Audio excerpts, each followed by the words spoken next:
What is up, Pitt fans? Thank you so much for turning to Inside the Panthers on YouTube. My name is Steven Thompson here, coming at you with another Inside Pitt practice report right after day 5 of Pitt practice, the fifth Pitt practice. Okay, okay. So, what is up, Pitt fans? Thank you so much for turning to Inside the Panthers on YouTube. My name is Steven Thompson. I'm so glad to have you here for another Inside Pitt practice report coming to you live from the South Side after day 5, practice number 5 of training camp for the Pitt Panthers this summer.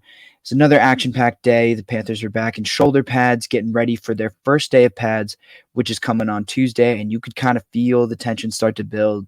The Panthers are really starting to engage in some one-on-one competitions, some full team drills. These guys are eager to hit and get back to real football, and we're getting closer to that as training camp rolls into its second week. We'll start with Pat Narduzzi, who gave his daily press briefing today, and there was a lot to talk about. The first, I think, and most notable thing that he talked about today was conference realignment, something that's unavoidable today in the world of college sports. Some other big dominoes falling this week with Arizona and Arizona State and Utah, along with Colorado, also deciding to head to the Big 12, leave the Pac-12 for the Big 12. And then also you got Oregon and Washington heading to the Big 10 now. Pat Narduzzi did not mince words. He's not a fan of this. He called it crazy. He called it money-driven and sad.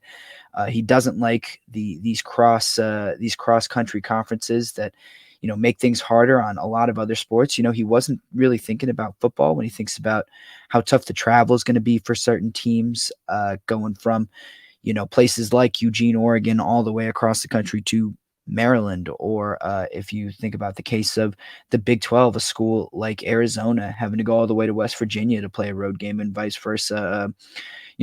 For a football team, you travel once a week and you can kind of make a weekend out of it. It's not as strenuous on an individual's class schedule or something like that. But if you play baseball or soccer or even volleyball or something like that, you are spending long hours for these midweek trips going across the country, and it can really put a strain on your bodies. And that's what Pat Narduzzi was worried about. He doesn't like it. He's not a fan. He made that very clear. He is a fan of what the ACC has done so far, which is kind of stand pat and not look to add other schools, especially ones that are across the country and make travel real difficult on certain sports. So he expressed some appreciation for Commissioner Jim Phillips and the ACC for kind of standing pat so far, and he was glad that the ACC doesn't have to deal with these kinds of things in the near future. But he does worry about where it's going, where college sports are going as a whole with these new changes in place. Thinking more specifically about his team, Pat Narduzzi had good things to say about the offense today. He thought they looked real good in practice number 4 on Sunday. Saw some big plays from the passing game, specifically Christian Veilleux, a guy that he shouted out alongside Phil Dracovic and a little bit Nate Yarnell, but he really emphasized that Veilleux looked good along with the rest of the passing game. He also highlighted Bub Means, Kanata Mumfield, Chandon Mbako, Kenny Johnson, and Lamar Seymore, who made explosive plays in the passing game. Kenny Johnson was a guy that he's real excited about, and a guy who came in as a summer enrollee, a little bit behind the curve, especially when you think about some of his classmates in that receiving core, like Zion Fowler and Lamar and Seymore, who came in at mid-year and were able to participate in spring ball. Johnson's clearly got some great athletic ability. He needs to learn the playbook a little bit better. That's what he told us today after practice. We'll get to that a little bit later, but he was really excited about what the offense was able to do after maybe some rust kind of existed during the first few practices. He was waiting to see them really break out, and he thought they really did. But, on the flip side of that, maybe the defense wasn't as technical. Maybe they weren't as technically sound, especially in the backfield. Still, he's excited about where the offense is going.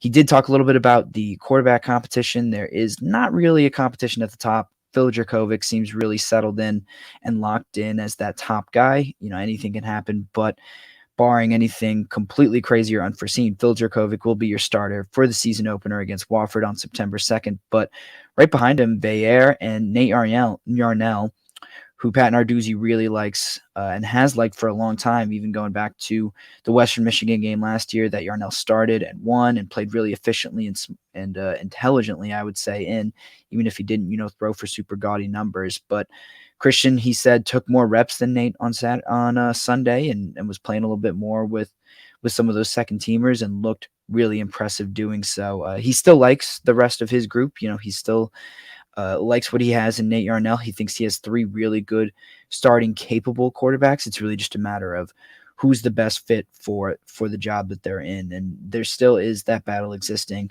for that backup job right behind Phil Jurkovec. And Narduzzi called it probably the strongest quarterback room he's had since he arrived at Pitt, which is real high praise. And when you watch these guys throw, you can tell there is definitely a lot of arm talent in that room. Moving on a little bit, he did talk about the offensive line as well.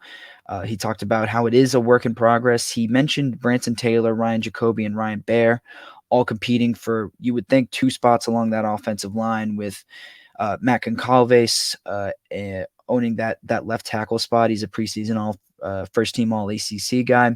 Then you got Blake Zubovic, who figures to fit in that left guard spot, and then obviously Jake Cradle in the middle at center. But that leaves two spots that are up for grabs. He's got guys that are battling across positions. I think Jacoby and Baer are testing out right tackle and right guard, while Taylor works primarily as a tackle. But those are the three guys that you should expect to compete well into the summer for those jobs, and those are the guys that Pat Narduzzi is especially looking at most closely for those jobs as well.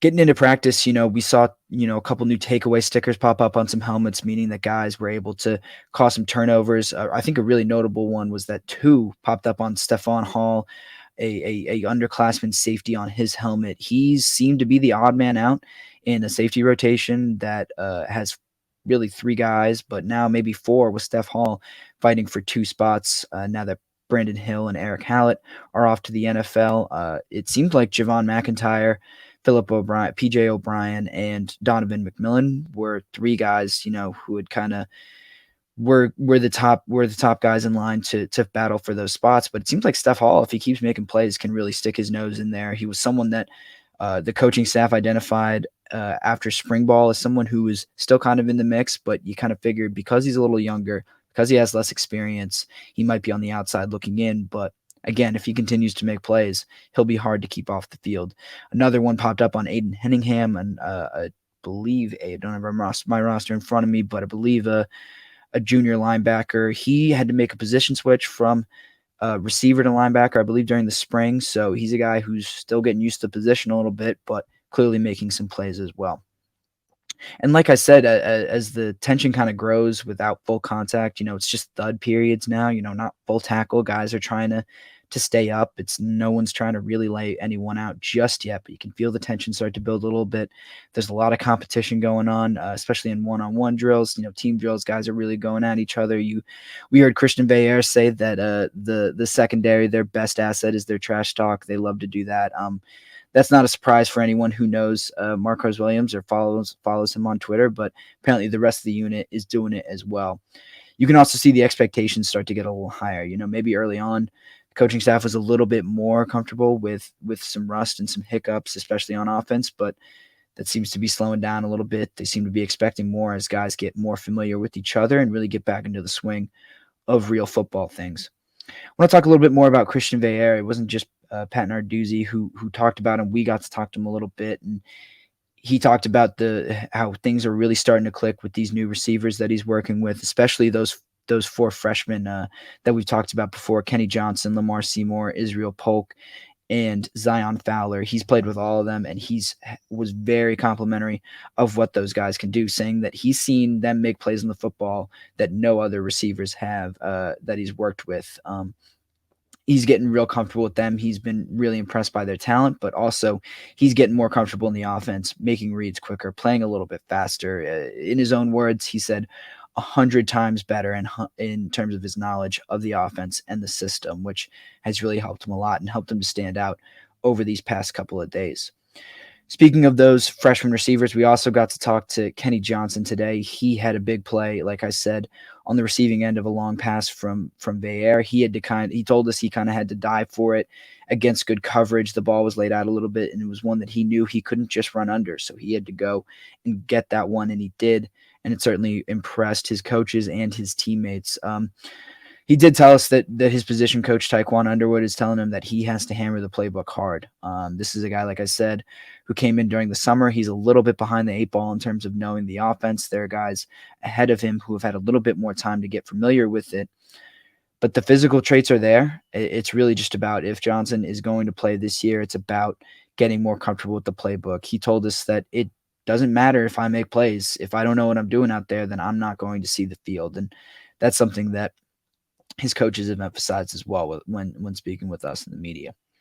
I also want to just point out that we talked to sophomore linebacker Kyle Lewis, redshirt freshman, linebacker Kyle Lewis, who told us that freshman wide receiver group that Kenny Johnson's a part of is really special. He even predicted that there will be a player, as he said in his own words, like Jordan Addison coming out of that freshman wide receiver group. So there's a lot to be excited about with them. The offense clearly progressing a little bit. We'll see if the defense, once the pads come on, can start to make some plays as well and maybe fight back a little bit against an offense that seems to be figuring things out and clicking a little bit better. With that, I'm going to head out of here. I'm going to conclude this latest Pitt practice report. Thank you all for joining us again. Make sure to subscribe to us on YouTube. That's youtube.com/InsideThePanthers, and follow along with all our reports from training camp at InsideThePanthers.com. Thanks for joining us, and I'll see you all again tomorrow for another practice report from the South Side after practice 6. See y'all then.